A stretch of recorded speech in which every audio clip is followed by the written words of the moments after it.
Today I'm taking a look at the new release Project L.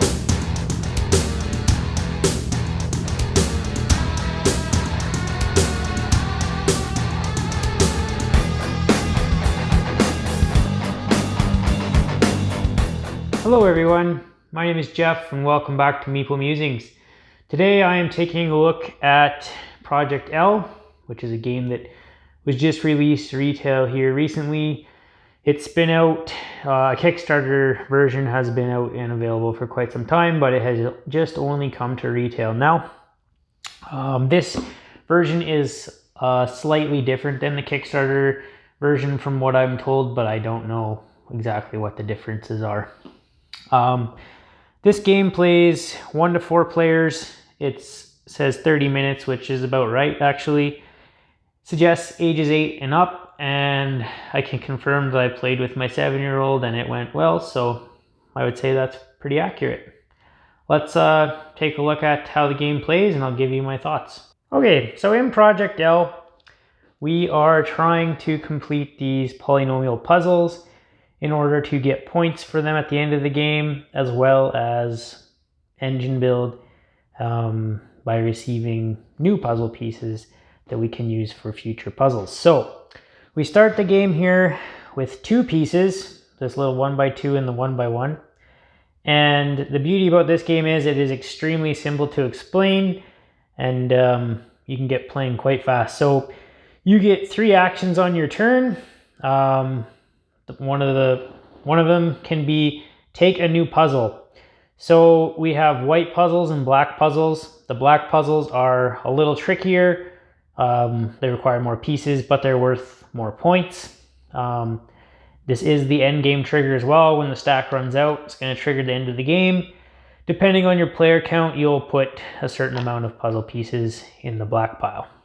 The white piece puzzles are much smaller and some of them are worth no points, as you can see, but they will be easier to complete at the beginning of the game in order for you to build up your supply of puzzle pieces. So like I said, on your turn, you can spend 1 action to take a puzzle. It's going to replenish right away. You can have up to 4 puzzles, you can see here. Another straightforward action is you can spend 1 action to place 1 piece into one of your puzzles. You can do that as many times as you'd like. You can also take as many puzzles as you'd like at 1 action per puzzle. Another thing you can do is you can simply take 1 1x1 piece as an action if you are really desperate and need it. Another action you can do is you can take a piece and upgrade it, and here you can see the hierarchy of pieces. So level 1, 2, 3, and 4. As you can see, there's a lot of different shapes. And the last thing that you can do, and you can only do this once per turn, is a master build action. So that is more useful later on when you have multiple puzzles and maybe a better selection of pieces in your supply. But a master build action allows you to add 1 piece to each of your puzzles. So if I had this, for example, I could do a master build action, add a 1x1 up here, and add this to here, and I would complete 2 puzzles in 1 action. Now these puzzles would then give me new pieces for my supply. My completed puzzles are going to give me my pieces back.